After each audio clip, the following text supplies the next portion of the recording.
Hi, welcome. This is our community conversation. I'm Councilman Mark McNeese.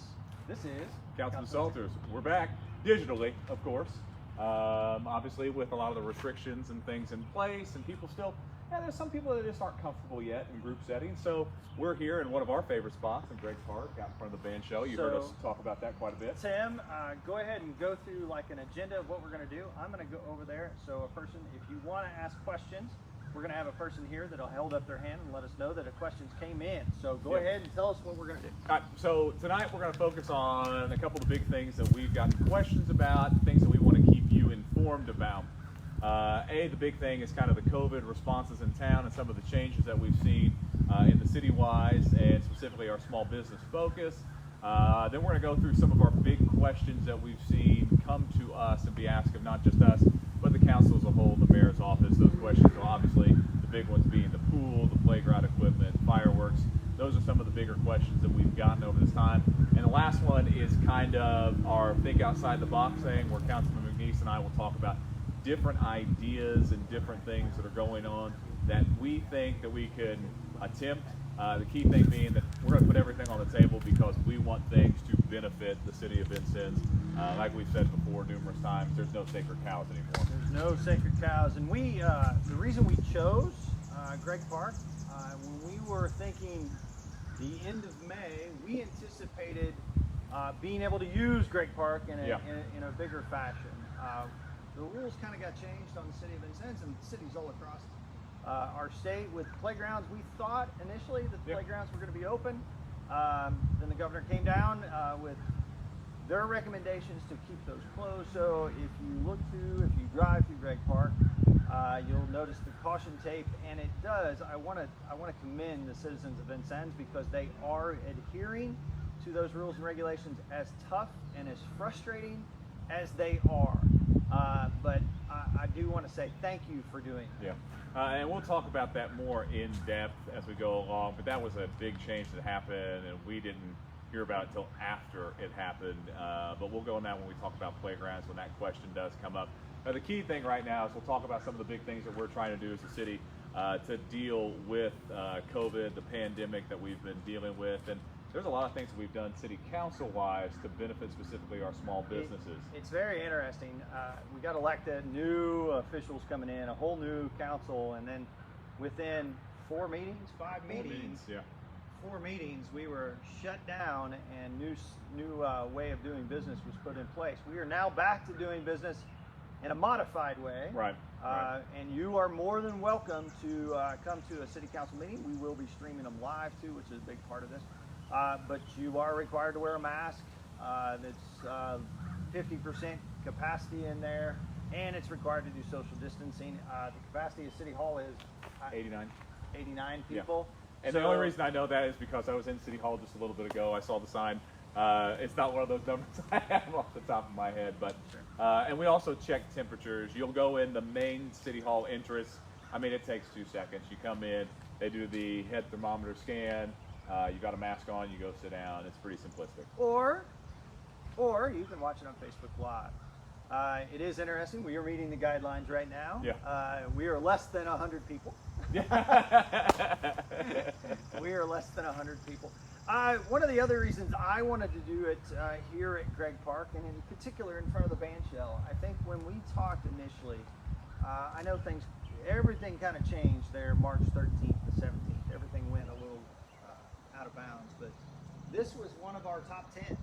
I think one of the things we wanted to do was really improve our park system, and that included maybe redoing the band shell and bringing it back to some kind of glory and some kind of useful facility. It sits over here and it's not utilized like it should be. I think that this we are so fortunate to have Gregg Park, essentially our central park. And it could be used in a much better way a lot of different times, and this would be one of those things. So that's why we're here. That's why we're discussing it. Tim, you mentioned that the council, after we started meeting, we started new things to maybe help some small businesses along the way. You want to go ahead and talk Right. about those? So we've got three big things that I'm kind of excited about, and I know the council is as a whole, that we have put in place to really help our small businesses. One is we have a micro loan program where you can apply for. It's very low interest to be able to help our businesses. Basically, the key thing there is get a cash influx to a lot of our businesses that need this during this time period. Second, we're very lucky. We applied for a grant, and we got over $250,000 grant money. So this is money that does not have to be paid back. We've got an application online as well. Another key thing, this gets cash to our businesses during this time. Please, if you're a business in Vincennes, go apply for this. Yes. Yeah. Please utilize this money that's been given to the city of Vincennes to give to you to start influxing or putting in cash into your Business building. business, What? building, rent, utilities, payroll, whatever it is. Our goal is to keep the lights on. And then one of the things with the microloan program, we really wanted to keep the lights on with that too. Right. Make it a quick, fast, easy microloan to help you with rent, utilities, maybe even get through the first couple rounds of payroll.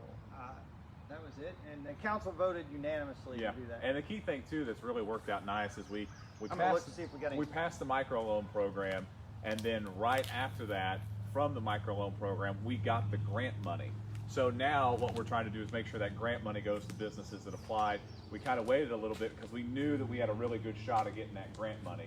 And if we can give businesses money and they don't have to pay it back, to Even me better. that was a lot better of an offer to them. Now, the reason you're probably asking, like, well, why do you have to pay that money back? For us to utilize the funds that we had specifically in the revolving loan fund, which is what we utilized for the microloan program, the state required us to have a small interest, basically a small interest rate on that and have a payback plan. The key thing being that we're going to be extremely flexible with this. It's not like a typical bank loan. So, and here's how the process works. You apply. You will go before the revolving loan fund committee. Your application goes before. Yeah, and that group has been, they've been utilized in the past to help a lumber company in town, Right. to help other entities get over the hump when maybe a financial institution wouldn't be willing to jump into that risk. That revolving loan fund has been a godsend for our community, but it also, in this process, allowed us to move very quickly because we already had those people in place. We have smart people on there. Yeah. We're fortunate to have the people that we have that are willing to serve on that. They're not getting paid anything Right. that I know of, but they are a couple bankers, the mayor, clerk, and then who's the other one? There's another one on there too. But I think that you will find them to be very, very receptive to your needs and willing to help out some small businesses. So please go apply. You can apply online by. Yeah. You can apply online if you go to the vincennes.org site. But then we've also posted on my Facebook page, the mayor's Facebook page. I know Councilor McNeese has it on his, on our political pages. And we're just trying to get as much information out. You can also call the clerk treasurer's office. So feel free to call them. They're there full time now. So they can answer the questions too and guide you to those right things. And they're digital too, so they can email you the link or they can email you a copy of that. And the nice thing about this too, since we had this fund, we had this board set up, other communities did receive grants as well, but they're still going through the process of setting up boards and setting up rules where we kind of just piggybacked off this, changed the rules, which is what we can do as a council. And now that allows us to be able to kind of pinpoint where we need to be able to get these things out. So we're in a really good spot in the city of Vincennes. And those are some of the key things because we didn't want to sit back and just wait and see what happens. And we know that sometimes those federal dollars, while they've been promised, sometimes they're either hard to get or the rules are complicated or you're still waiting. I mean, I know there's some people where it's relief, stimulus, whatever you want to call it, funds. So there's some people that are still waiting for those. And that was passed beginning of April. Yeah, the PPP loan that was designed to help small businesses has helped some small businesses. There's certainly some questions about the payback process or the forgivable part of that. Please check the SBA site. They will update that information as it comes. Not all that information is out there, which is really kind of scary to some of those businesses that receive that money. Right. But they are updating it as it goes. Please go check to the SBA.gov site to make sure you know that. So what's next? So another big thing that we've added on, and I always make sure that I ask council about this before we go forward with any of it, The key thing is we need to be able to know what's going on with you. One of the things that we always want is interaction with everybody. So before this even started, we completely changed our agenda. We've got a public comment period before we really start the chunk of the meeting, and then right at the end, because you might have something you want to say in the meeting. You come, you hit the points that you want to hit, you ask the questions, and then you hear something throughout the meeting, and then you don't have another time to speak. The key thing that we wanted to do is make sure you had access to us, that you had access to ask a question on the record, clarify things, and even for us as a council, maybe we need to clarify things amongst ourselves. So we put that in place to have more interaction with you and give you the ability to talk to us more in these public forums. We've also added a section that we wanted to invite businesses to right in the front of our meeting. The first thing that we want to go through is business updates. I'll be talking with different business leaders throughout the weeks and bringing tidbits back to us. Things that are working, things that aren't, things that we need to be looking at, areas that they need help in, and areas that, hey, we don't need help in this area anymore. So we've got a section for business updates and it's not just for me to relay information, but we've set that time aside. If you're a business owner, you're somebody that works in a small business, that time's set aside for you to come in and talk to us and let us know what's going on. So one of those things that I would encourage you to do as well, if you have a question and you can't be at the meeting, you don't feel comfortable doing it on Facebook Live, reach out to us or send us a letter. We'll read it at council, bring it up to the entire group. You know, I would love to tell you that we know every single thing that's going on in our community. We don't all the time. And so the best way for us to know that is for you, the people on the ground, every day, let us know what's going on in your neighborhood. I don't always know what's going on in your neighborhood. I don't always know what's going on in Tim's neighborhood. So if you've got a comment, a question, an issue, you have to bring it to us. That's the only way it can be addressed. And at City Council, that's a great way to do that. That public comment at the beginning or at the end of the meeting, or send us a question in the beginning. We're glad to help you with those things. That's what we're supposed to do. We work for you. Yeah, and that's the key thing that we really wanted to change up in this atmosphere of the current council right now is we want everything open. We want everything on the table. We are willing to talk about things, even if we don't have the answer right then and there. The key thing that we know really well how to do, that's how to ask questions. And we will continue to ask questions until we get those answers that we need. I'm not going to say that I know everything. I know Councilman McNeese isn't going to say that he knows everything, but the key thing we will do is if you ask us a question that we don't know, we will definitely do our research and get you the answer that you need or get you to the person that will have that answer. That's very important to us. And it's one of the things that you're not just seeing with us, you're starting to see now other groups are kind of going to our format. It's been nice. They're doing more Facebook Live and they're doing more public comment.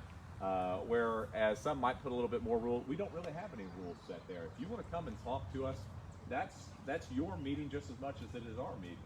And that might be a time that you get something to say. And it's important to happen at those meetings because you do get press at those meetings. You get us on the record during those times, and that's very, very important. So a lot of those things are set not just to help small businesses, but also at this time period to help the individual contact us, get more information, and maybe hold our feet to the fire. And that's a great thing. And absolutely, that public comment by you is very important. I think this started for me a long time ago. I listened to a very interesting news report, and it was a mayor in Alaska. And the mayor in Alaska held a press conference every Monday morning. Every Monday morning. Sometimes the press would come, sometimes they wouldn't. But every Monday morning, he was very consistent about that. And what he found out during that process was there were questions that he had no clue what was going on in his community. And this allowed them to be nimble, be quick about those things, and really respond to the people in their community. And that's what we want to do here. We're not out there every day. I mean, we're out in the community. I'm riding my bike or walking a dog or hanging out. But that doesn't mean I went down your alley and found out there was a giant pothole down there, You have to tell us those things. Yeah. And then that allows us to be better for you. Yeah. And another thing too, I do want to give a shout out. The mayor has really gone out of his way. He's done videos with me. We did it basically every day for a while during the peak of the pandemic, and now what we're doing is twice a week to keep everybody updated, specifically with COVID this week and the response of the city and how we responded to that. We've gotten a lot of good things that, it kind of started off last year when Mark and I started doing these, videos, and then Brian and I have done the council recaps now, and Brian's going to have some good news for us about food trucks coming up shortly, so I'm really excited about that. That's good. Because we do. The key thing that I want to remind people is there's a lot of good news, even though there's a lot of frustration still out there. Can you talk about the compromise that was reached with the farmers market? Yeah, so the farmers market, usually they traditionally meet at the Riverfront Pavilion, and it would have been yesterday that they would have met for the first time because they start on Memorial Day weekend. That has been pushed to next Saturday, and what we will see is they will be right out here at Gregg Park. And the reason that we moved them out here to Gregg Park, and I think this is great, you can space everybody out. Now we're at the limit where they want you around 100 people for gatherings, so it does put limitations to you, and especially if you have vendors and people working with the vendors, you might be at half the people underneath the pavilion. Well, when you come to an area in the space like Gregg Park is enormous. So we'll be 40 acres. Yeah. So what we're able to do is spread everybody off that back parking lot area, and the nice thing about that is people can be spaced out. There's ample room to sit. There's ample shade. There's easy parking everywhere. You can easily get in and out. Where in the pavilion, there's not that ability to do those things. Now, the farmers market's going back to the pavilion. Yeah. I think Let's have a discussion about that. I was on the RDC at the time. It was built under Mayor Baldwin's administration. It was built, I want to be very clear about this, very specifically for the farmers market. Yeah. It was designed for that use, and we certainly want to continue that Yeah. use there. But this is a great opportunity to bring it to someplace else for a little bit and meet those guidelines and still provide you, our citizens, and me too, I'm going to go, with an opportunity to get some really good locally grown food. Now that dovetails into what Tim and I also wanted to talk about, locally owned, operated. Yes. You want to fire away with that? The key thing is, and it's a catchphrase that all of us use, but sometimes we might not follow it because, I mean, it's catchy to say. You might have a sticker, you might have a shirt. The key thing, shop local. And the thing that we're really going to emphasize this coming year is that's basically got to be our creed. I mean, we've got to support those that have supported us, supported our ball team, supported our events. Right now, it's our time to step up to help them. Whether that's you going to the business, you going to get food, you getting a gift card, you encouraging others to do that. We've got basically everything you need right here. And that's great. And I mean, that's not something you could say even a decade ago. And now things have changed to the point, there's a lot of great things happening in the city of Vincennes. Okay. So, and I know that there are box stores in town, and I don't want to discourage you from going to there. Those box stores pay taxes here. They employ people from the city of Vincennes.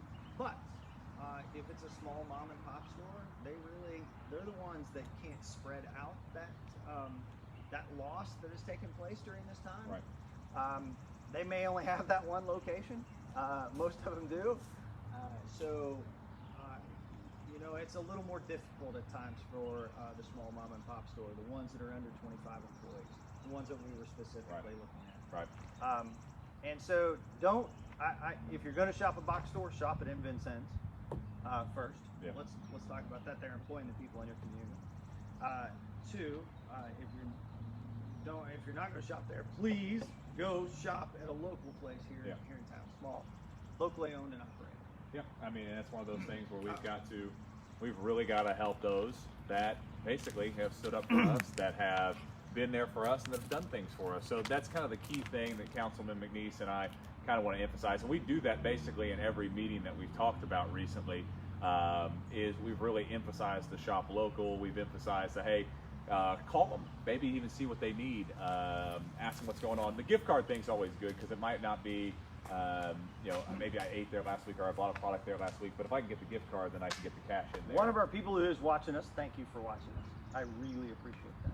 Had maybe a great suggestion, and maybe Councilman Grove would be willing to figure that out, is how to do maybe the food trucks and the farmers market at the same time. What an idea, man. Well, I would love to see the farmers market come to the table on that and want those maybe food trucks on a special event, maybe a couple times like a year. special event. We're gonna times a year. We're gonna hold on to that because I think there will be eventually a special announcement coming up about that. But when it comes to another good idea too, we talked about food trucks. Food trucks are coming back June 1st, and we were really excited. So food trucks at the Wabash are gonna be back. Councilman Grove, who is the godfather of food trucks, he'll have an announcement where he'll kind of go over what's expected, but it's going to be a little different because food trucks on the Wabash will be food trucks on the Wabash in Gregg Park. Yeah. Because once again, Greg Park allows us this ample space, and you're probably saying, well, the Riverwalk is really long. Yes, the Riverwalk is extremely long, but it's extremely narrow. So we need to be able to spread that out and be able to do that. So that's another bit of good news, and we'll hit that again because that's awesome. We were even just throwing ideas out there. Maybe a food truck night where food trucks would be set up all across our town. Maybe one in one part of town, one in another part of town, one in another part of town.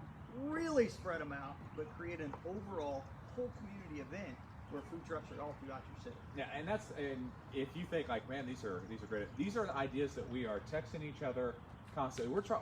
We have to think out of the box during this time period. We're going to do things differently. Like, who would have thought of having the farmers market here? Who would have thought about having food trucks here? Like, we're doing these things because we have to think differently about the way that we do things now. And I know that people would like to have some more events here at Greg Park, and we would too, and some of our other parks. There are some technical things that have to take place over time, and we were talking about the upgrades here. Upgrades of electrical within this park are some of the requirements that are going to have to take place at some point when we're back on our feet. Yep. We are going to have to look at those things, especially other community parks like Four Lakes or something like that. There's some upgrades that would have to take place electrically to make those really work properly. But we're gonna just throw a rock at it and see if we can get it done. Yeah. So I mean, throw us your ideas too. If you've got an idea, throw it our way. You would be surprised that we're going to tinker with it until we can either figure it out or we just like, well, it might not work this time. Judy Pinkstaff was on there telling us that she would love to see some music maybe back here on Sunday nights. Oh, it'd be fantastic. It'd be fantastic. I mean, I love Greg Park. I love our park system. I mean, I'm one of those people that's in our parks basically every day during the summer and spring, and it's just a great place to be. It's enjoyable. It's relaxing. I mean, I don't know. There's really not a better place to be in Vincennes than in our parks. What else is on our list, Tim? All right, so let's go over the big questions. I mean, these are the ones that you and I are getting a lot of. Let's start. You want to start small first and then work our way up, or you just want to start off with the big one? Pool. Let's start off with the pool. I know there is a lot of discussion about the pool, correct? Right. How many calls have you gotten about the pool? Quite a few. I've gotten a lot of calls. The mayor's gotten a lot of calls for the pool. And I know that our parks department has gotten a lot of calls. I would like to tell you that the council could do something about it. Yeah, and the key thing, first off, our parks board does a fantastic job. Steve has done a great job. And the thing that we have to remember, I know that people get frustrated and they want to lay blame somewhere. This is a tough one for us because the decision by the Parks Board, the decision that we're at right now, because the key emphasis that I want to put is at right now, is obviously, the pool is closed at this moment. Now, guidelines for the pool do change, and one of the big reasons the guidelines are, I don't want to say they're trying to keep certain areas closed, but they're pretty hard to follow. Wouldn't you agree? Very difficult. They are doable, but very difficult. So the Parks Board made the choice that they just did not believe that they could adhere to those guidelines. And you have to understand there's some setup at our new pool too. With the 3 separate pools, it already creates a little bit of difficulty in making sure we have lifeguards at every section. Then you have chairs, and then you have the pool deck, and then you have the cleaning of the rails, and if the CDC would change chlorine into a disinfectant, I think life would be much easier for everyone.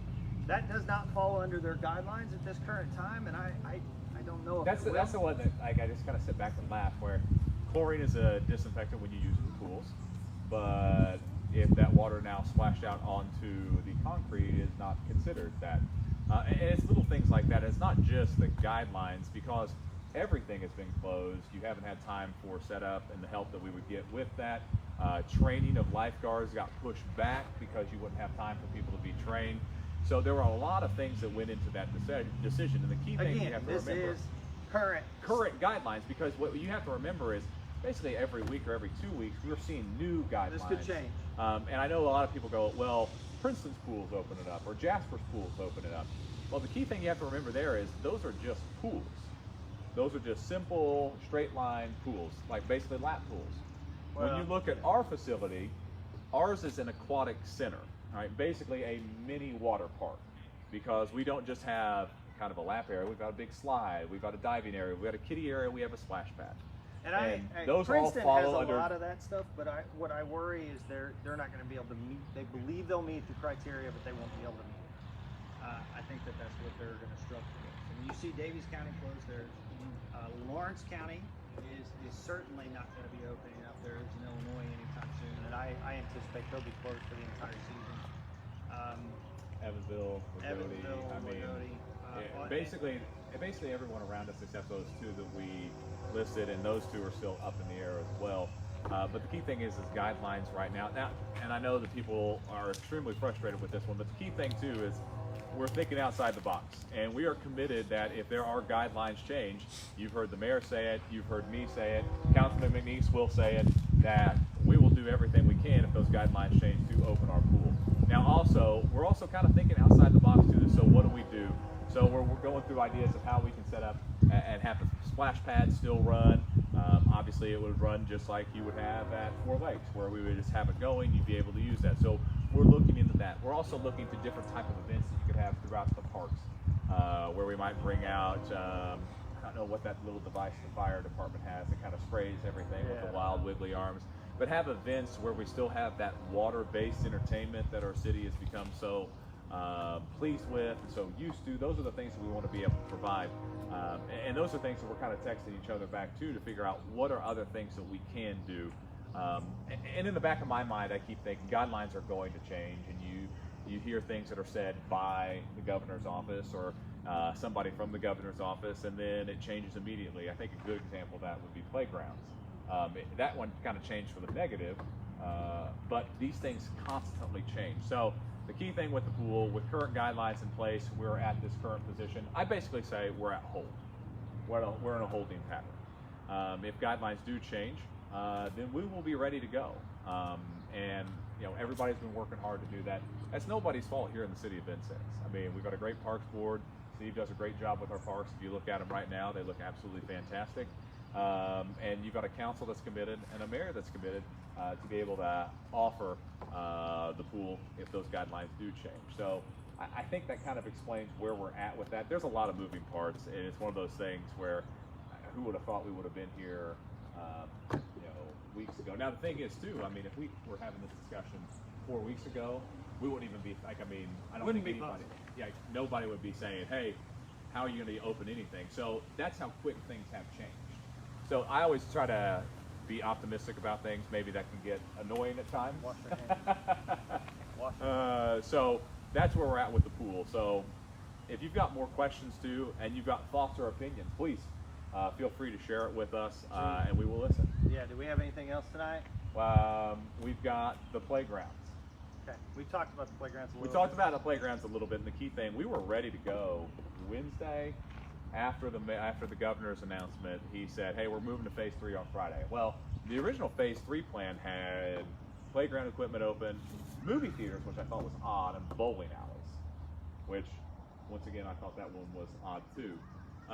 When he signed the executive order, now during that announcement, he just said, hey, we're moving to phase 3. They kind of went through the thing quick.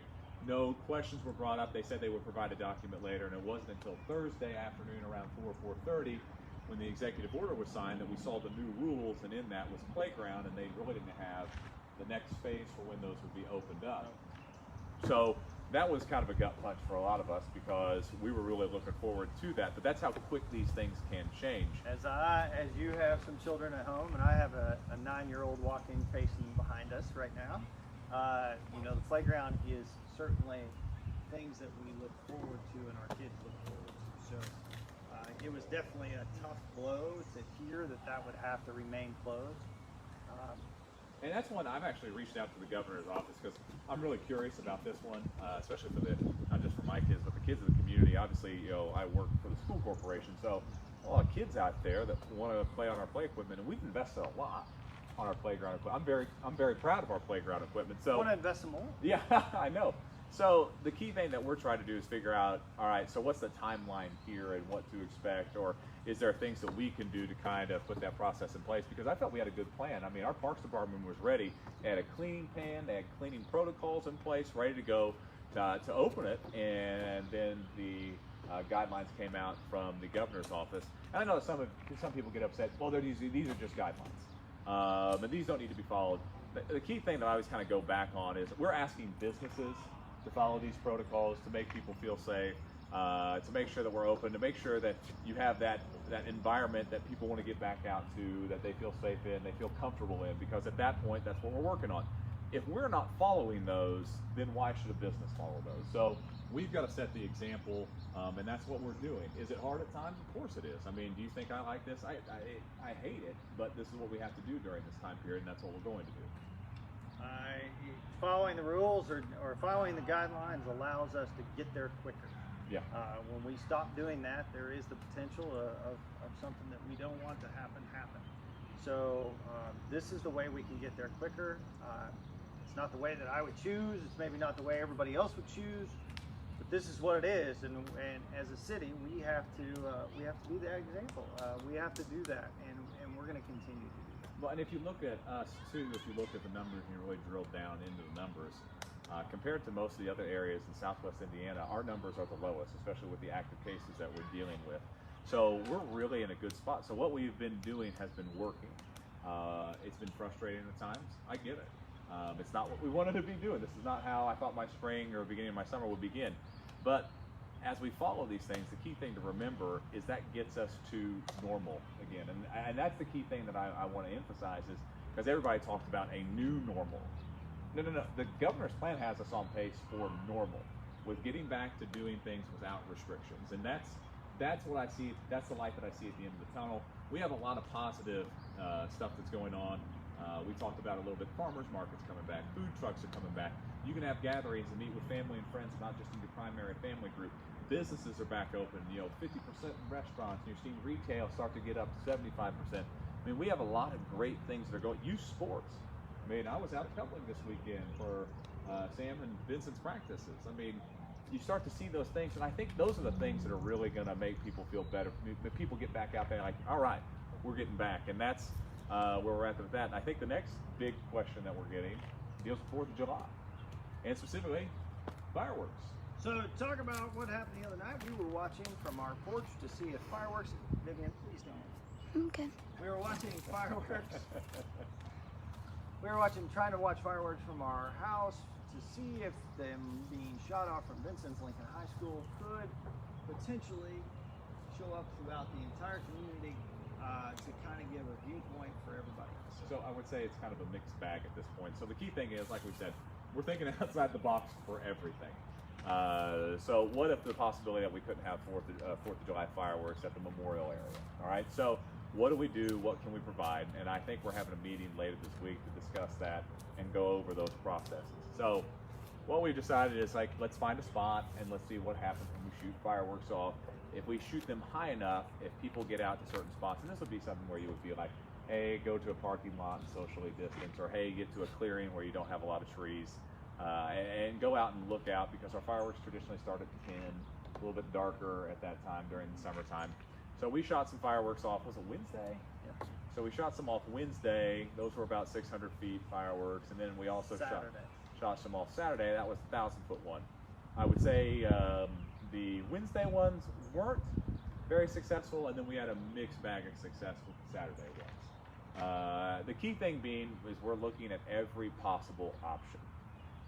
There's really not been a final decision made, but we're trying to be proactive in that, because it's not something that all of a sudden you decide the week of 4th of July that you can just do.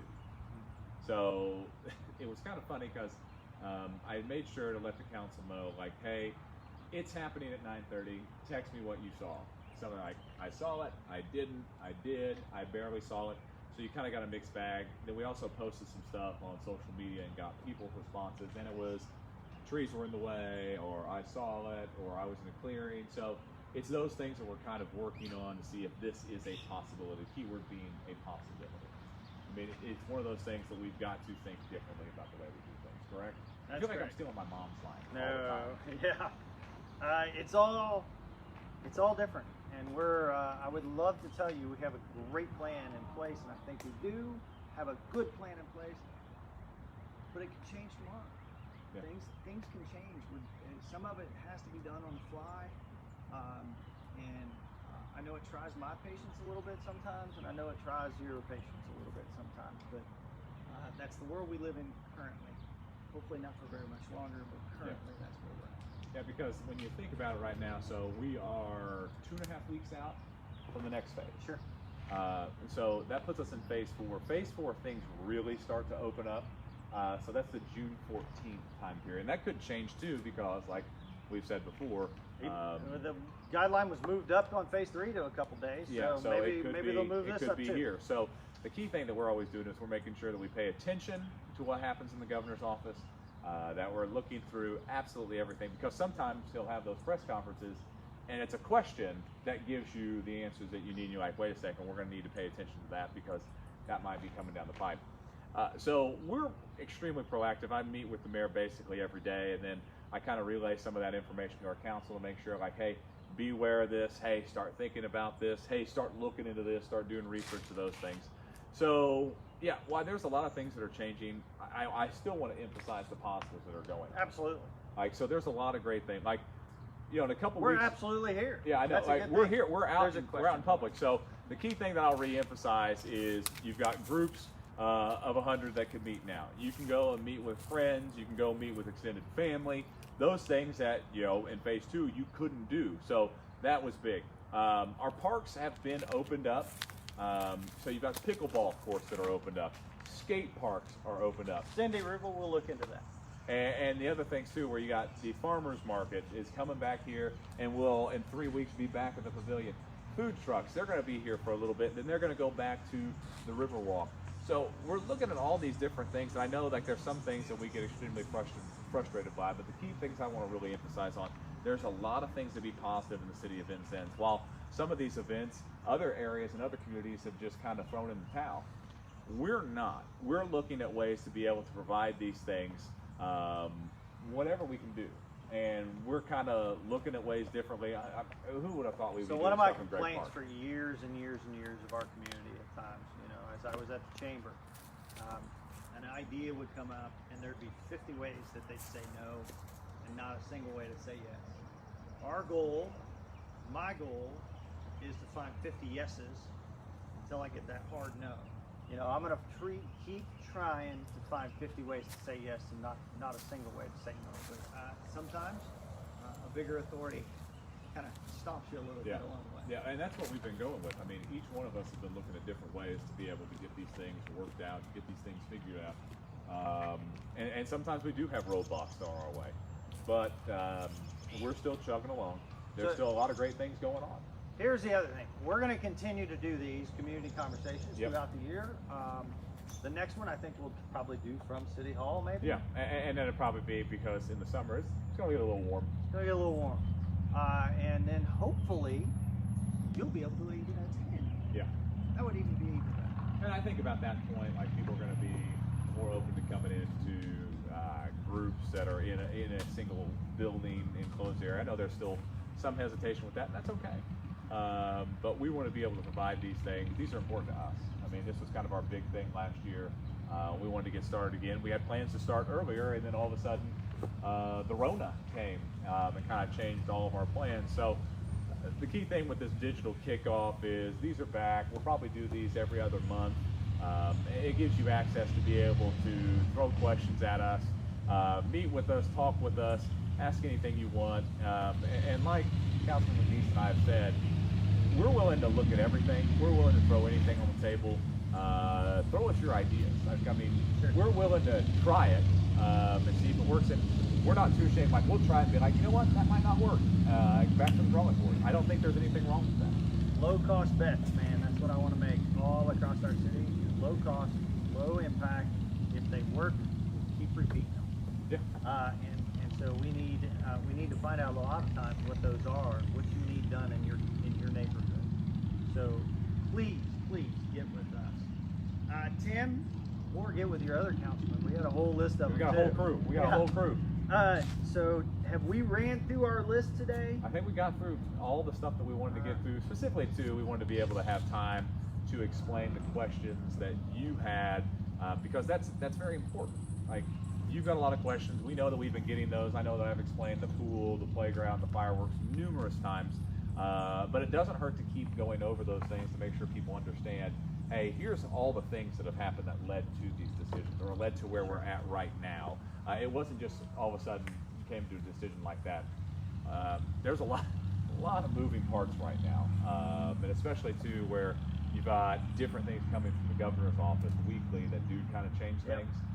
Where that was a component we really didn't have to worry about too much. Basically for the first 8 years that I was on council, and now it's like you're looking for a press release every day to see what's changing, My daughter's trying to sneak in. So, hey, which I think is great. this Memorial Day, thank you for taking the time. I do want to give a shout out to my dearly departed grandfathers, Marvin McNeese and Jack Duncan McNeese, who both served in World War II. You are remembered this day. Yeah, and that's one of the things too, Mike. And this is a great country, great state, great county, and we have people that have made the ultimate sacrifice here that let us do silly things like this. I mean, and we are unbelievably thankful. So we can't thank those people enough that made the ultimate sacrifice. Words really don't do it justice. Just kind of remember that this Memorial Day, and Go you enjoy know. a hot dog on the grill. Hey, and you can go out and grill with the group, and that's fantastic. So, with that being said, we'll have another community conversation. This one will probably be in City Hall. I'm assuming by that point the guidelines will change again, which will be fantastic. So we'll put that out there here in the next couple of weeks. Also, we've got a city council meeting tomorrow night. We've got quite a bit on the agenda to go over. That'll be live on all of our pages starting at 6. Yep. Please tune in. Please tune in, and if you want to come, you can show up. But remember, for this meeting, you'll need to get your temperature checked, face mask, and you'll have to have all those different kinds of things. And if you have a question before, you can always send it to us via email. And it doesn't need to be just a question before or after Comment. meeting. If you got a question during the Oh week, yeah, sure. call us anytime. Yep, I mean, sure. we're completely open to that. With that being said, we're back. Community conversations, baby. Happy Memorial Day. Happy Memorial Day, guys. Bye-bye.